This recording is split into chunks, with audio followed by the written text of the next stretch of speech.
é o nosso momento de entrevistas ao vivo. E hoje, momento bem especial, Dia Mundial do Livro. Já estou colocando em contato aqui conosco secretária municipal da Cultura, Aline Zilli, editora de cultura. Bom dia.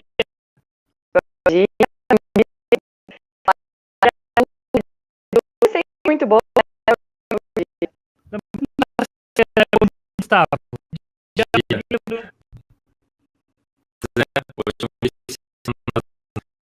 Tem uma de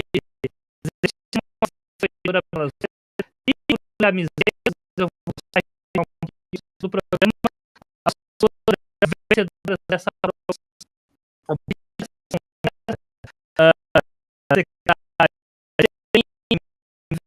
Câmara aprovou o auxílio, a prorrogação do auxílio para o trabalhador cultural essa semana. Tivemos a divulgação dos contemplados com o Financiarte, outras iniciativas aí da prefeitura, do governo do estado. Então, como é que está essa movimentação para ajudar quem trabalha com cultura nesses tempos aí de bandeira preta, de pandemia?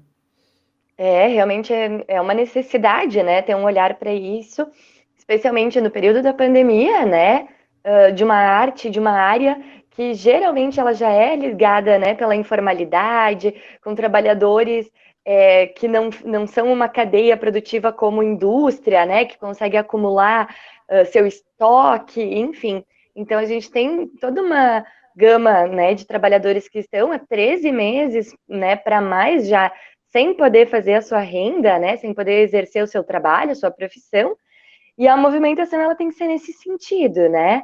Aqui no estado a gente teve, em Caxias, especialmente na terça-feira, entrega de uma parcela, né, da Lei Aldir Blanc, que foi administrada via um edital para os trabalhadores das comunidades, né, do RS Seguro. A gente tem algumas movimentações já nesse sentido também, né, buscando municipalmente fazer algumas ações que possa também gerar renda para os nossos trabalhadores, né, alcançar algum valor. Então, a movimentação é bastante grande nesse sentido e acredito que tenha que ser assim, né, para a gente conseguir fortalecer a todos nós, justamente porque é uma cadeia produtiva, né, também a cadeia cultural que gera bastante trabalho, paga seus impostos e é uma classe impactada também. Muito bem. Pergunta num tom parecido para o Gustavo. Gustavo, como é que tem sido esse período para as editoras? Tem a questão aí de propostas do governo de taxar mais os livros, enfim. Durante a pandemia se consumiu mais literatura, o pessoal comprou mais livros, como é que foi essa situação? Sim, bom dia, Márcio, obrigado pelo convite. Realmente, desde o ano passado, a gente tem sentido um aumento muito grande das vendas de livros, assim, muito grande, da ordem de 50%, 60% ao ano, assim, desde do ano passado foi 59%. E esse ano está na média entre 40% e 50% de crescimento, então realmente as pessoas acho que estão mais recolhidas e estão começando a dar valor para outras coisas, né? Essa talvez seja a notícia boa, né? Eu quero aproveitar então, Gustavo, para já falar no início aqui, antes de colocar meus colegas na conversa também. Deixa eu abrir um pouquinho aqui, deixa eu ver se dá para ver a imagem. Tem a promoção, tem a camiseta aqui, olha que bacana. O livro é melhor que o filme. Eu adorei essa frase aqui. Eu já me veio uns 2, 3 na mente, assim, eu gostei do filme, mas eu li o livro antes. É melhor, né? Bem melhor. Vai contando um pouquinho enquanto eu vou mostrando, Gustavo. A história da Belas Letras foi fundada em 2008, é isso? Nós temos aqui um dos maiores sucessos editoriais, eu acho, o maior, se não um dos maiores da... o Papai é Pop. Agora vai virar um filme. Na verdade, até foi filmado. Eu não sei se por conta da pandemia vai estrear ainda esse ano nos cinemas, né? Mas o Papai é Pop foi um sucesso da gente muito legal, né? Vendeu 500 mil de exemplares e agora virou um filme com o Lázaro Ramos e a Paola Oliveira, né? Eu não sei se vai sair esse ano, acho que talvez não, né? E talvez tem a versão em quadrinhos também, eu tô mostrando enquanto o Gustavo fala. E vai ter o sorteio, ganhadores internautas aqui do Bitcoin Bom Dia vão ganhar essas... Os pais aí, né? Os pais que estão em casa aí com os filhos tentando sobreviver, que nem eu aqui. Mais um aqui, o Papai Punk, para quem gosta de rock e tal, é do vocalista da banda de punk rock Pennywise, o Jim Lindberg também. Muito bacana esse livro. A editora Belas Letras tem essa vibe, né, da cultura pop e tal, da música, do rock, mas também a vibe local. Aqui tem o livro que a gente está sorteando hoje. O Gilmar Marcílio, né? Gilmar Marcílio também. Querido então, tá Gilmar. Muito bacana. Eu já tenho os nomes, mas só vou divulgar no final dessa edição. Um bom dia. Agora, secretária Gustavo, eu vou colocar na conversa os meus colegas, o Ariel Grifante e o Romualdo Corlatti, também têm questionamentos para vocês. Bom dia, a secretária e também o Gustavo, que estão conosco. Muito obrigado aí por participarem aqui do Bitcoin Bom Dia. Eu vou fazer uma pergunta primeiramente para o Gustavo. Sobre o livro, a gente sabe que a situação hoje é muito delicada, né? E eu pergunto, o livro está sendo um remédio para as pessoas conseguirem administrar essa pandemia? Bom dia, Corlatti. Eu não sei se exatamente a gente pode chamar de remédio, enfim, mas como eu comentei antes, eu acredito que as pessoas... com essa questão da pandemia aí, acabaram mais reclusas em casa, né, e acabaram dando mais valor a algumas coisas, né, que antes talvez não dessem, né, e acredito que as pessoas começaram a se deparar um pouco também com a ideia mais evidente da brevidade da nossa vida, né, e começaram a perceber que às vezes estavam enxergando coisas, estavam dando valor às coisas de uma maneira talvez não, de uma maneira não equilibrada, né? E os livros, assim, eu sou suspeito para falar porque eu sou apaixonado por livro, né? Eu acredito muito na transformação da nossa sociedade. Civilização nenhuma, né? Conseguiu crescer, conseguiu evoluir sem o conhecimento, né? E aí ele é uma ferramenta, na verdade, né? Só que às vezes a gente não... a gente realmente, às vezes, principalmente em relação a políticas públicas, né? São coisas que não aparecem do dia para a noite, né? São coisas que realmente os governos precisam investir anos e anos e enxergar lá na frente o resultado que isso vai trazer, né? Então, em geral, não é uma prioridade de governo, né? O livro, né? Então, eu acredito que se tem um lado bom da pandemia, entre vários outros, eu acho que tem várias coisas boas, né? Claro que é muito triste, né? Porque é uma tragédia, ok? Mas sob outro ponto de vista, assim, sob outra ótica, eu acho que tem muitas coisas boas e uma delas é essa, sabe? A gente começou a se questionar um pouco mais sobre a brevidade da nossa vida, a gente começou a se questionar um pouco mais sobre aquilo que realmente a gente deve dar valor ou não, o que faz diferença realmente na nossa vida, e as outras, e também o parar um pouco de pensar nas aparências, talvez, né? Então, eu acho que, sob esse ponto de vista, acabou rebatendo no livro, assim, acabou tendo um efeito colateral que é um consumo maior de livro, né? Então, nesse ponto, eu acho positivo. Eu acho que, nesse ponto, a gente pode entender, assim, como um remédio mesmo, assim, um remédio, como tu bem mencionaste, um remédio para a humanidade, né? Obrigado. Ariel, tem questionamento? Bom dia, Gustavo. Bom dia, Aline. Bom dia. Bom dia. Eu vou pedir licença ainda para a Aline, porque nós temos vários assuntos da administração para ver com ela em seguida, e vou aproveitar a presença do Gustavo.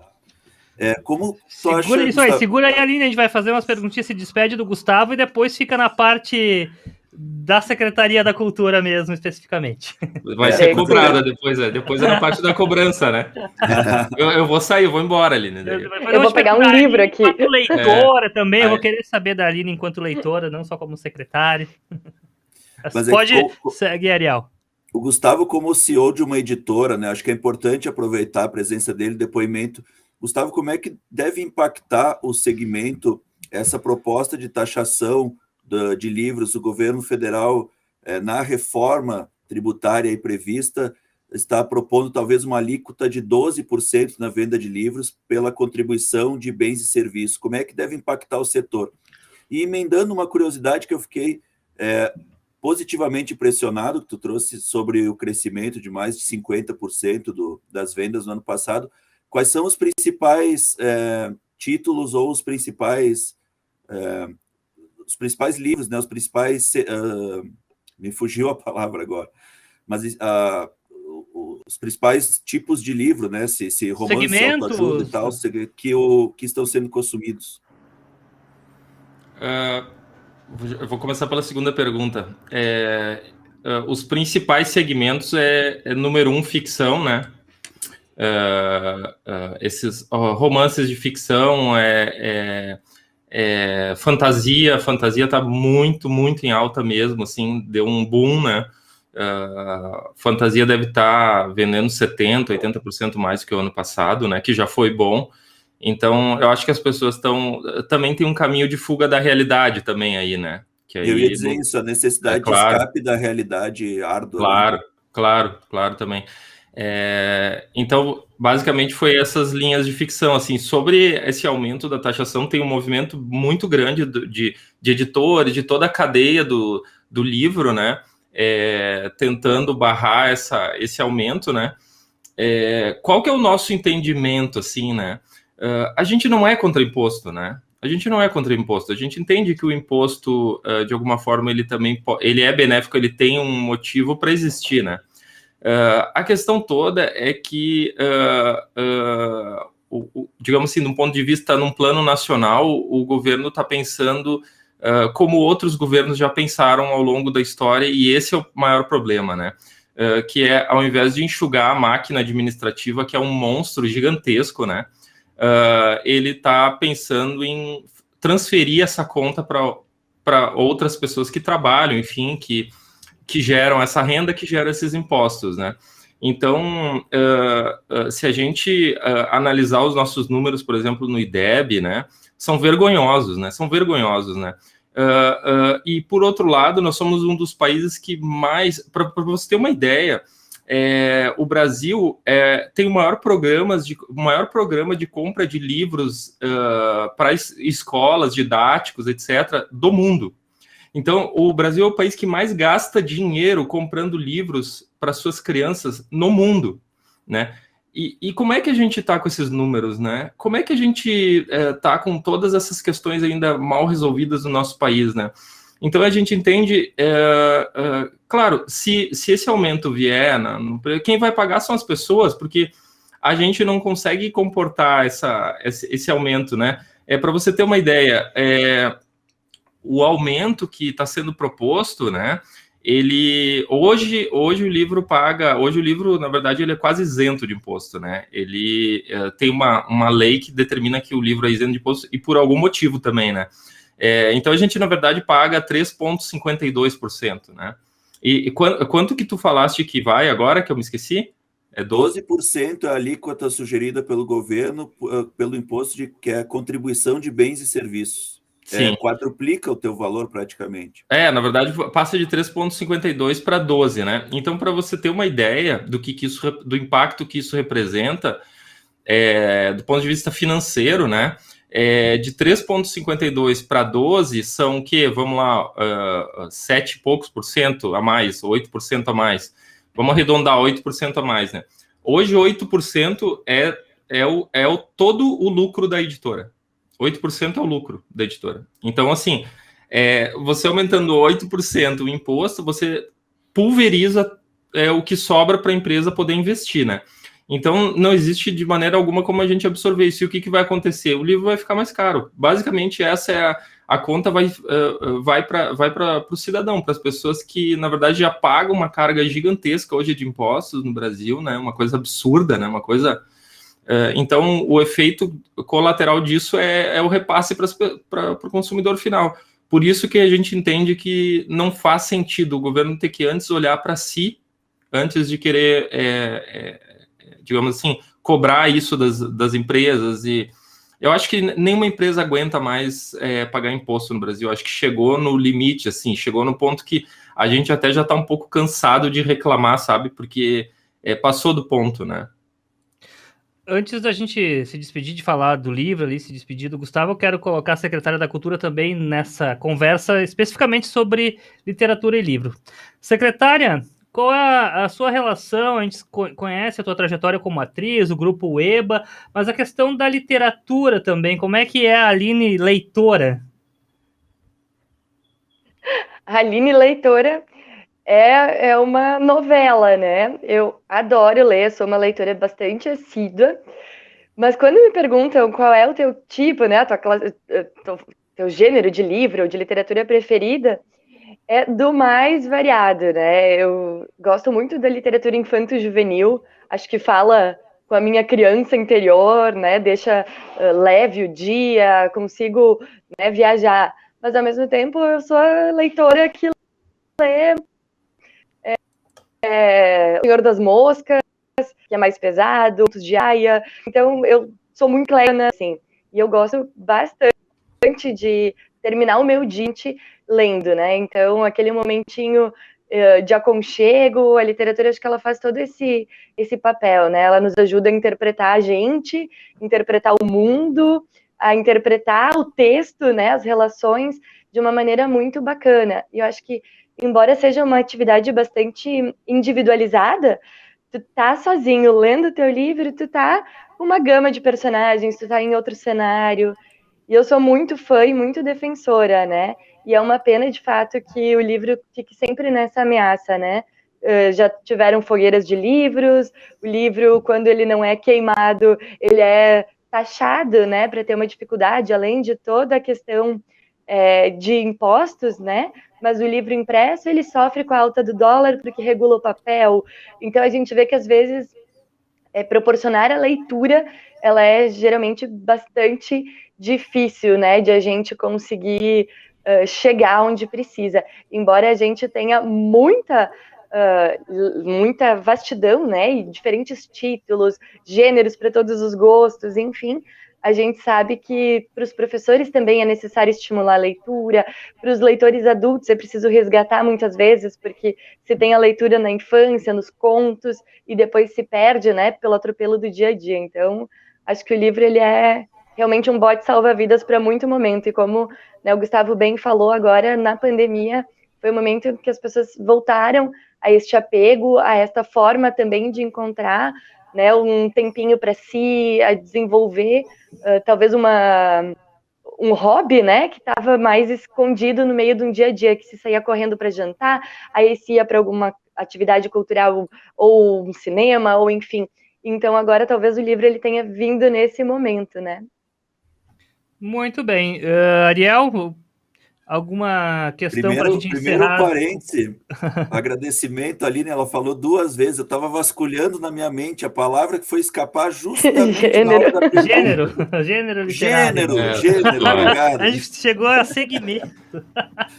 Eu tinha falado segmento com relação ao setor de livros e eu não quis repetir a palavra. Mas o Gustavo entendeu ali. Deu para entender. O que importa é que deu para entender. A gente conseguiu entender. Isso aí. Obrigado, Gustavo, a Aline falou uma palavra ali, livro impresso. Como é que vocês têm tratado também a questão do livro online? A editora Belas Letras vai por essa tendência também? Não vai? O leitor vai migrar do impresso para o livro em PDF no celular? Enfim, como é que tu avalia essa questão? Essa é uma questão que vem sendo discutida há muito tempo, né? A gente trabalha com os audiobooks, mas com os livros eletrônicos, aliás, os e-books. Tem mais, né? Os audiobooks ainda, né? Os audiobooks estão em ascendência, assim, também estão começando a crescer, né? Mas os livros eletrônicos ainda representam muito pouco, não representam nem 4% do mercado, né? E a gente entende que ainda o papel vai ter uma vida muito longa, porque tem vários motivos, né? O primeiro é que, na verdade, o meio digital acabou, de alguma forma, valorizando ainda mais o papel, porque tem uma coisa que está pegando entre as pessoas que se chama fadiga digital, né? As pessoas estão cansadas de olhar para telas também, né? Então, isso acabou valorizando o papel, né? É muito estranho, porque a gente tem e-books que saem muito mais barato, em geral saem 60% mais barato que o livro em papel, mas as pessoas insistem ainda em comprar o papel, né? E outra que o livro, ele também tem um caráter afetivo, né? Então, o aspecto físico dele, né? O fato da gente poder pegar o livro, poder cheirar, poder tocar, enfim, é o que nos explica como humanos também um pouco, né? A gente tem algumas experiências físicas que a gente quer manter, né? Então, acredito que ainda tem a vida longa o papel, né? Claro, a gente não pode descartar hoje, em cenários tão imprevisíveis de futuro, a gente não pode descartar nada, né? Mas o que eu tenho visto é que os números, as vendas em papel continuam crescendo muito. Muito bem. A gente vai encerrar a participação do Gustavo agora, mas tem um recadinho aqui que o Corlatti vai ler e eu vou colocar na tela, Gustavo, para ti. É o recado do Daniel Correia para o Gustavo. Ele diz o seguinte: Querido. O Gustavo, meu ex-estagiário, é uma das maiores revelações do jornalismo e do mundo literário dos últimos tempos. Conhece o caminho e tem ajudado muitos escritores. Ele finaliza dizendo parabéns. Querido, ex-estagiário do Daniel Correia. Ele fez questão de citar, né, querido? Um grande abraço aí, um beijo, Dani, um beijo. Te amo. Muito bom. Obrigado pelo recado aí, Corlatti. A história do Paco Pistoleiro, né, Gustavo? É verdade. Boa, bem lembrado, né? É verdade. Dá uma boa história. Jornalismo literário ali, tu. Jornalismo era da onde, literário. Paco? Veranópolis? Veranópolis. Veranópolis, né? Que história mesmo. Uhum. Gustavo, queria agradecer então a tua participação e agradecer novamente pela disponibilidade dos livros para sorteio. No final do programa, então, a gente vai revelar o nome dos ganhadores, quem participou ali pela página da Bitcom TV para ganhar essas obras e também as camisetas. Muito obrigado e parabéns pelo trabalho e parabéns pelo Dia Mundial do Livro. Obrigado, parabéns para todos nós aí, parabéns pelo trabalho de vocês, eu tenho acompanhado, muito bom, trabalho de altíssimo nível na cidade, e um grande abraço para todos aí, boa sexta-feira para gente. Muito bem, Gustavo Gertler, CEO da editora Belas Letras, fundada em 2008 aqui em Caxias do Sul, mas nós continuamos com a secretária municipal da Cultura, Aline Zilli, na entrevista aqui. Ariel, quer aproveitar para fazer primeiro questionamento, então, para a secretária? Sim, eu só vou emendar por uma questão de quem está nos acompanhando, não ficar a nossa conversa interna aqui, localizar as pessoas, né? O Daniel Corrêa foi editor de polícia no Pioneiro, o Gustavo trabalhou com ele, então, como estagiário. Isso, bem lembrado. E na época, o Gustavo, a história do Paco Pistoleiro foi uma série que o Gustavo produziu, uma série premiada sobre um matador de aluguel, se eu não me engano é mais ou menos isso, no começo do século XX, dali na região de Veranópolis. Só para as pessoas entenderem esse assunto interno de jornalista. A Aline teve, do dia 14 ao dia 16, não sei se dá para chamar de programa, mas a escuta ativa dos setores da cultura que a Secretaria estava promovendo. Como foi esse processo? Qual foram os resultados e qual o direcionamento agora que a Secretaria toma a partir desse contato direto com os diferentes segmentos da cultura na cidade? Certo. A gente teve agora essa segunda rodada, né, da escuta ativa. A gente já tinha realizado a primeira ali no finalzinho de janeiro, né, e início de fevereiro. Porque o que a gente entende? Que é da escuta da comunidade, né, que a gente vai legitimar também o nosso planejamento. Então, foram momentos bem importantes, assim, cada encontro de 1h30 com diferentes segmentos daí, né, tanto artísticos quanto de atividades e movimentos populares, para fazer essa mediação e entender, bom, o que está acontecendo, qual é a realidade de cada segmento, as pessoas podiam trazer, de um momento livre, assim, a respeito sobre o que estava acontecendo, quais são as perspectivas, está efetivo, tem havido algum olhar, né, para essa área, justamente para que a gente possa trabalhar com políticas públicas, né, que é nosso grande momento na Secretaria da Cultura também, é tentar descaracterizar como uma secretaria que promove eventos, embora sim ela faça também eventos culturais e artísticos, mas que ela tenha muita força enquanto política pública, né? Que é um pouco isso até do que o Gustavo trouxe. Bom, quando a gente tem a cultura como uma política de, de ação, de incentivo, a gente consegue legitimar e as questões perpassam por governos, né? Elas não ficam uma questão de um governo. Então, isso é bastante importante, essas escutas, e a gente foi alinhando junto com o nosso planejamento. Então, o que a gente já acolhe, né? Algumas das questões se repetiram em praticamente cada um dos 15 encontros que a gente teve nesses primeiros meses, né? De uma maneira muito repetida, precisando de incentivo, a digitalização, abrir as portas, espaço para poder desenvolver as atividades na cidade. Então, a gente sabe que algumas são mais fáceis de atender e outras são mais a longo prazo.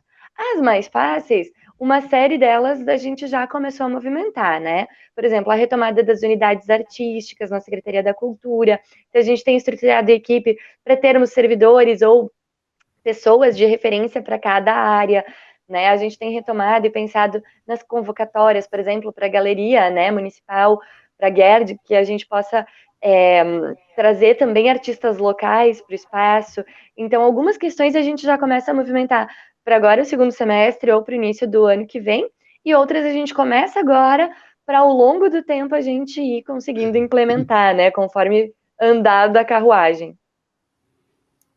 Corlatti tem questionamento para a secretária? Uma curiosidade, secretária Aline, que me veio na cabeça, né? Porque quando a gente fala em cultura, a gente fala muitas vezes no contato, na aglomeração, que hoje falar em aglomeração é algo que deixa todo mundo arrepiado, tá?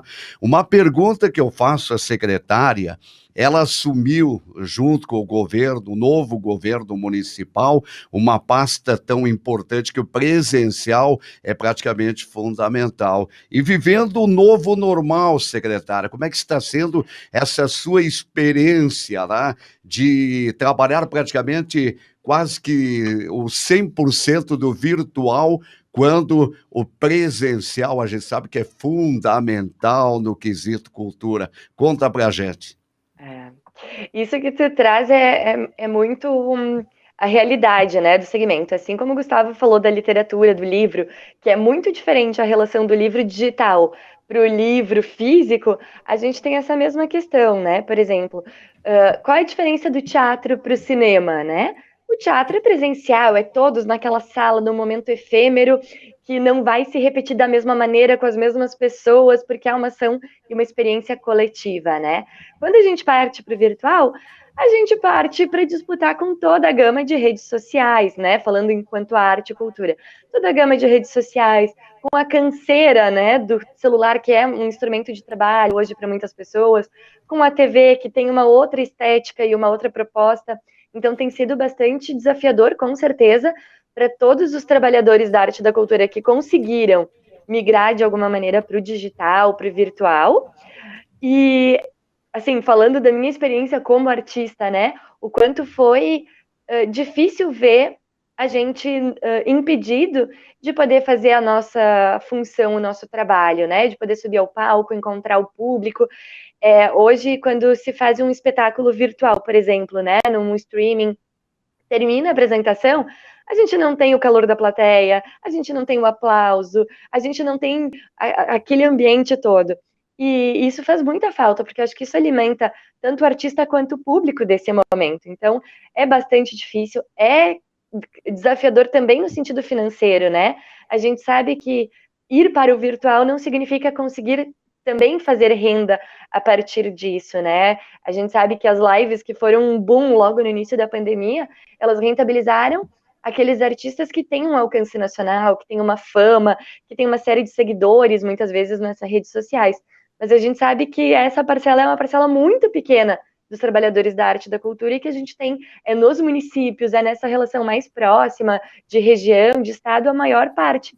E essa não conseguiu fazer a transição, né? Então isso também nos deixa bem preocupados enquanto gestão também. Secretária, foi divulgado aí no dia 19 o resultado preliminar do Financiarte 2020. os projetos classificados. Queria que você fizesse uma avaliação, como é que estava o Financiarte, como é que ele está, o que dá para a gente esperar. Foi alvo de muita polêmica, principalmente a questão dos valores, né, que foram sendo reduzidos aí ao longo do tempo, número de projetos contemplados também nos últimos anos. O que dá para a gente esperar? O Financiarte é um dodói, né, na verdade, de toda a classe artística, porque ele é o principal mecanismo de financiamento, né, municipal de cultura. Ele chegou já na ordem de mais de 2 milhões de reais, possibilitando que a gente tivesse até 70 projetos praticamente contemplados das diversas áreas. Esses projetos recebiam um financiamento público para fazer as atividades nas comunidades, de uma forma mais acessível, gratuita. Então, ele beneficiava não só a classe trabalhadora, né, mas também a todo o público que recebia essa contrapartida, essa arte e todas essas manifestações. Quando a gente tem a diminuição dos 2 milhões para uma verba, né, deste último, que foi de 105 mil reais, a gente sofre de diversas formas, né? Os trabalhadores, os artistas, produtores, toda essa cadeia que já passa por diversos impactos, como a gente deixa de fazer toda a descentralização das atividades, deixa de ser acessível, gratuito, e aí passa a ter que buscar outras formas, como cobrar a bilheteria de uma maneira que às vezes impossibilite uma certa parcela da população de ter acesso. Deixa de criar novos espetáculos, novos álbuns, novos livros que levam o nome de Caxias para fora, né? Então foi bastante difícil. Este foi o cenário do Financiarte de 2020, né? 105 mil reais. Demorou também, o de 2020, bastante tempo, né, para fazer todo o processo. Tanto é que o resultado só saiu agora, né, em abril de 2021. Então, a gente já tem trabalhado no novo Financiarte para lançar o quanto antes também, e ele já vem com uma, assim, super novidade, um incremento de verbas, que não chega nem perto dos 2 milhões, a gente tem consciência, mas ele chega nos 330 mil reais. Então, é um aporte, de fato, considerável, né? A gente muda um pouco o patamar, resgata a importância, o valor, e já, de uma certa maneira, também cria uma perspectiva de continuidade aos trabalhos dos artistas e de toda a gama cultural da cidade também. Muito bem. Ariel? Secretária, na última semana foi apresentado, de certa forma, pela Secretaria de Parcerias Estratégicas e Gestão de Recursos, um primeiro esboço das propostas a serem implementadas na revitalização da estação férrea. Entre outras ideias, está prevista a construção de uma concha acústica, de um centro comercial e a instalação de uma vila gastronômica. E também com a possibilidade de concessão no edital, o lançamento do edital de concessão da área previsto para 2022, para que a iniciativa privada explore o local. O que a senhora pode nos informar sobre esse projeto, a revitalização em geral daquela região do município, que é onde, inclusive, está instalada a secretaria, né, no prédio da antiga estação férrea, de fato, e que tem sido um local de afluxo de muito público, em momentos sem pandemia, óbvio, né? Mas que ganhou uma importância no setor de cultura e eventos e lazer da cidade exponencial nos últimos 10 ou 15 anos.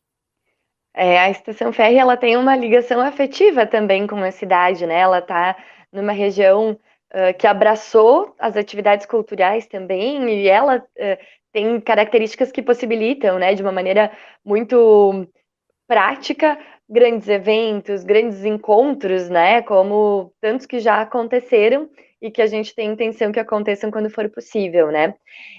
Esse primeiro momento que a gente começa a se debruçar sobre esses projetos, ele é um momento de entendimento mesmo, né, é um diagnóstico. Ok, nós não somos os primeiros a chegar, né, e a pensar sobre a estação férrea, sobre a Maesa e sobre tantos pontos, né, importantes da cidade. Então a gente começa a reunir todo o material. A gente encontra, de fato, né, arquivos muito bacanas, com concha acústica, com outras possibilidades de exploração do espaço também, de melhorias, desde biblioteca, e uma gama bastante grande de possibilidades, né? A gente começa a reunir isso, houve também, né, as entidades que se envolveram nesses projetos ou nesses processos, ou que já estudam o espaço para que a gente também avance, né, entregando o que for também muito benéfico para a sociedade caxiense, que é, né, de todo o nosso fim. Então, é nesse sentido que a gente começa os estudos, e aí, claro, vai vir as modelagens de negócios, né? Se é uma concessão, como a iniciativa privada vai se adequar ao que nós temos como intenção também, né, as nossas propostas, se tem coerência, se ela tem aderência, né, com a forma também com que as atividades possam ser autorremuneradas nesse sentido do espaço. O que eu acho que é importante a gente dizer, né? A gente precisa preservar o nosso patrimônio.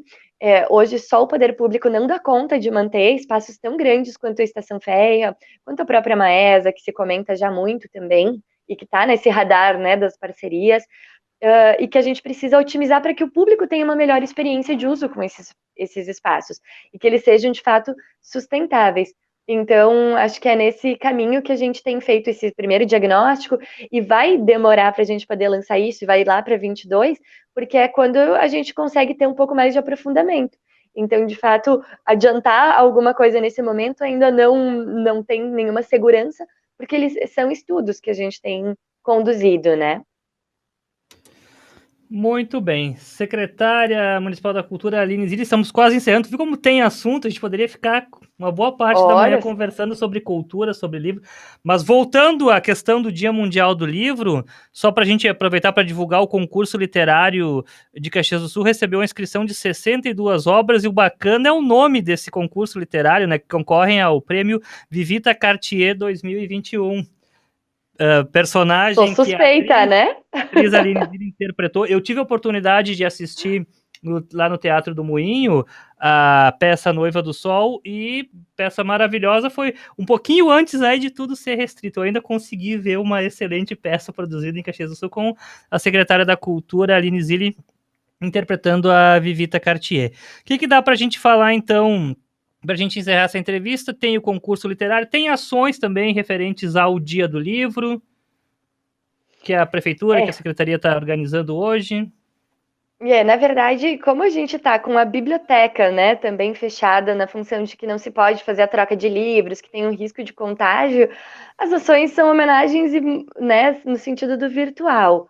Falando do prêmio Vivita Cartier, né, o prêmio já é bastante antigo, né, já são aí muitas edições, e é um projeto muito bacana, que dá visibilidade e possibilidade de publicação, né, primeiro para contos e outras formas, né, de literatura que não sejam as mais longas ou que já estejam publicadas em uma publicação inédita também, que é gerida através, né, desse edital, dessa convocatória.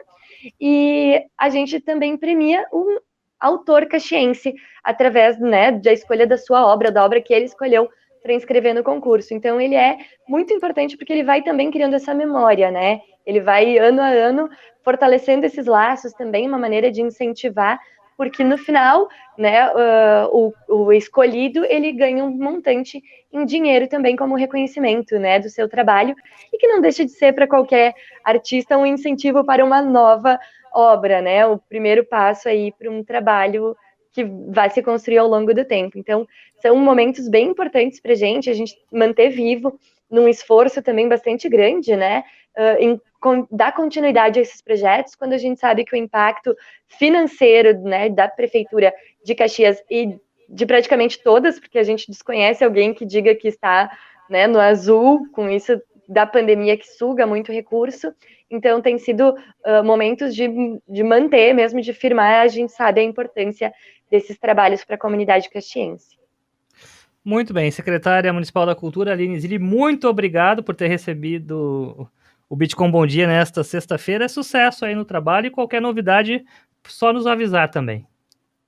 Eu que agradeço, muito obrigada pelo espaço, e contem sempre conosco da Secretaria para falar de arte e cultura também, que a gente adora, e acho que, né, a gente vai precisar mais ainda para poder ultrapassar essas barreiras psicológicas e sociais aqui que o Covid nos deixou, né? Então, acho que o grande alento vai ser através dessa ressignificação artística.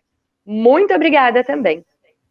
Nós aqui agradecemos, e lembrando que essa entrevista fica disponibilizada nas redes sociais da Bitcom TV, no YouTube, no Facebook, e é só compartilhar depois, porque ficou muito boa com o Gustavo da Belas Letras no início, a secretária Aline Zilli.